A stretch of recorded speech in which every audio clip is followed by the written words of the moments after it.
Bonjour les amis. Aujourd'hui, nous allons voir le potentiel qu'offre l'intersection des masques dans Lightroom Classic. C'est un outil sous-estimé, mais incroyablement efficace pour améliorer vos retouches. Grâce à cette technique puissante, vous pourrez cibler précisément les zones d'une image où vous souhaitez apporter des ajustements, et cela peut faire toute la différence dans la qualité de vos retouches. Restez avec moi pour découvrir comment ça marche. Générique.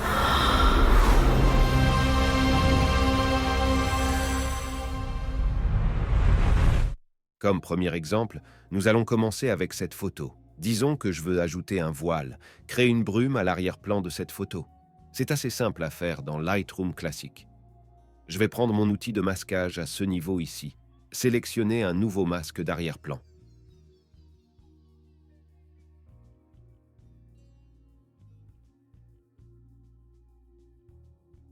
Je descends dans les options de ce masque jusqu'à l'outil Correct Voile, ici. Puis, je déplace mon curseur vers la gauche pour ajouter mon effet de brouillard. Quelque chose comme ça. Voilà. On remarque que la brume est uniforme de haut en bas et de l'avant à l'arrière.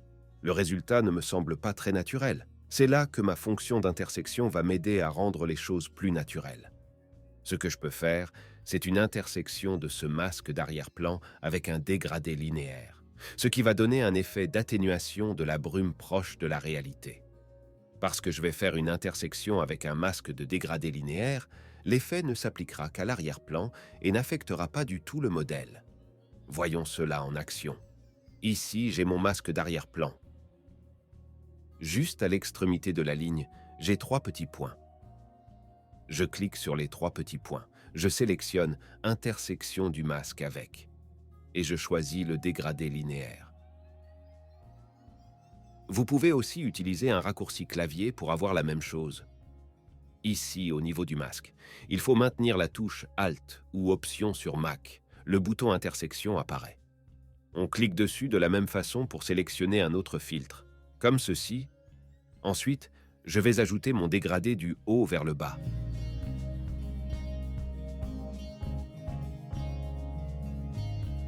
Si vous voulez garder le filtre droit horizontalement, il faut juste maintenir la touche Shift pendant qu'on applique notre filtre. Comme ceci. On voit bien que l'effet semble plus naturel. Qu'en pensez-vous? Le flou est plus prononcé à l'arrière-plan et plus léger au premier plan et n'affecte pas du tout le modèle. Je peux à n'importe quel moment ajuster mon effet. Voilà.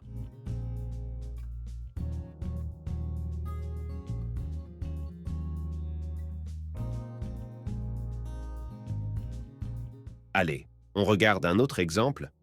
Cette femme assise près de la fenêtre. L'idée ici est d'éclaircir un peu le visage avec la lumière venant de la fenêtre.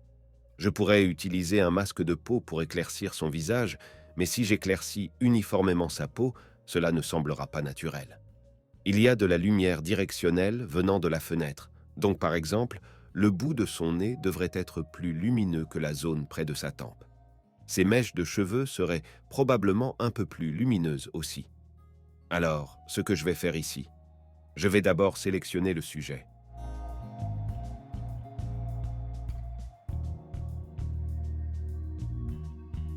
Bon, il manque un bout à ce niveau. Ce n'est pas un souci, car là, c'est surtout le visage qui m'intéresse pour le moment. Je vais augmenter mon exposition.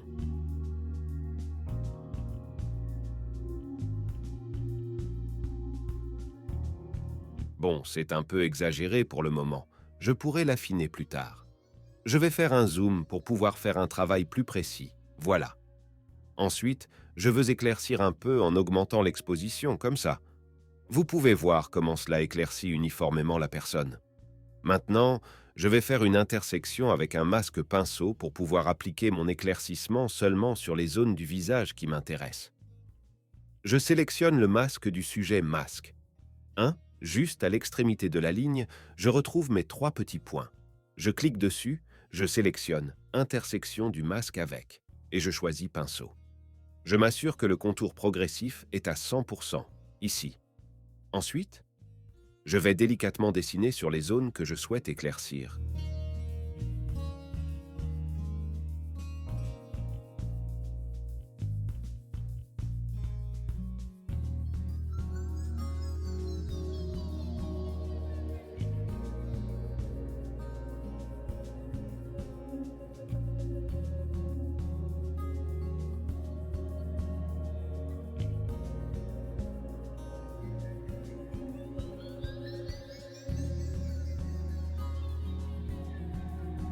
Si je déborde sur une zone qui ne m'intéresse pas, ce n'est pas un problème. En maintenant la touche Alt ou Option enfoncée, on voit le curseur se transformer en un signe moins, ce qui me permettra de supprimer l'excès de la sélection, comme ceci. Voilà. Avant, après, avant, après. On peut toujours atténuer l'effet avec ce curseur. Ici. Voilà.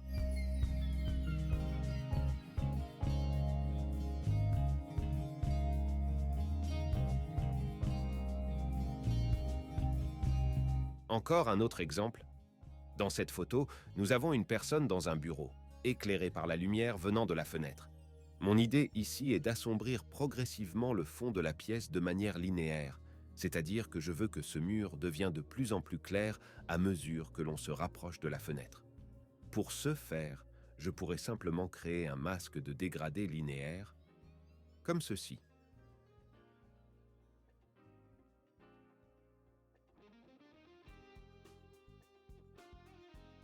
On voit bien qu'à un moment donné, l'effet va affecter le sujet.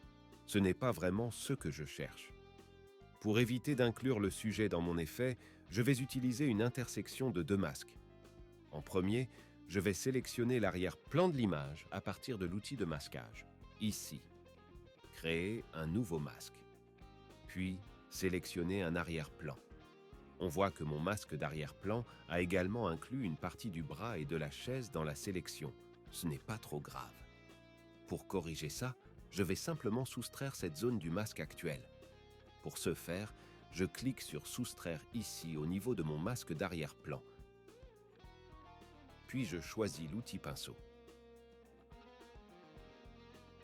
Assurez-vous que l'option Masquage automatique est activée. Ensuite, je dessine simplement sur là ou les zones que je veux exclure, comme ceci.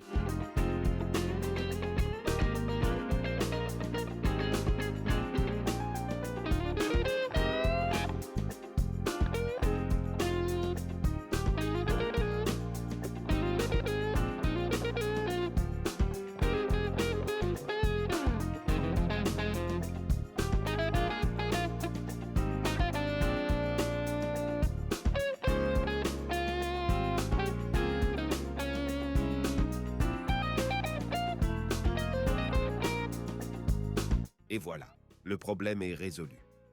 Maintenant que j'ai mon masque d'arrière-plan, je vais baisser un peu l'exposition. Voilà comme ça. On voit bien ici que l'effet est uniforme sur tout l'arrière-plan. Maintenant,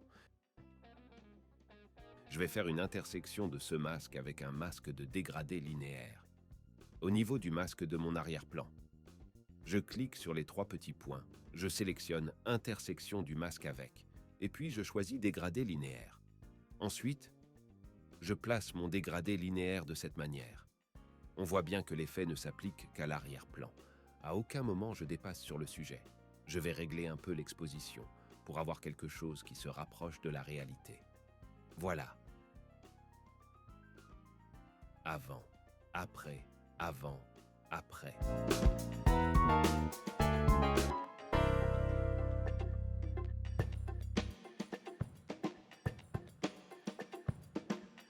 Allez, un dernier exemple pour montrer l'utilisation des intersections de masques dans Lightroom classique. Sur cette photo, je voudrais éclaircir un peu le côté droit du modèle, un peu à ce niveau. Encore une fois de plus, vous l'auriez deviné, pour ce faire, on va utiliser une intersection de deux masques. C'est le but de cette vidéo, non? Je vais commencer par sélectionner le modèle comme ceci.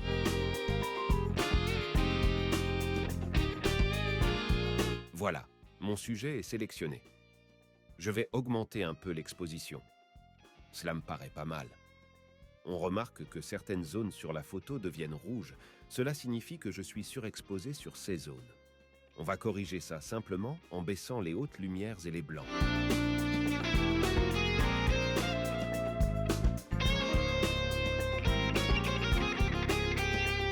Comme ceci. Voilà, c'est fait. Là, on voit que l'effet a été appliqué sur tout mon sujet. Avant, après, avant, après. Pour l'appliquer seulement sur une zone de mon modèle, je vais cette fois-ci faire une intersection avec un masque de dégradé radial. Au niveau du masque de mon modèle, je clique sur les 3 petits points. Je sélectionne intersection du masque avec. Je choisis dégradé radial. Ensuite, je place mon dégradé à ce niveau. Comme ça. On voit que l'effet ne s'applique qu'à mon sujet. L'arrière-plan n'est pas affecté par mon masque radial.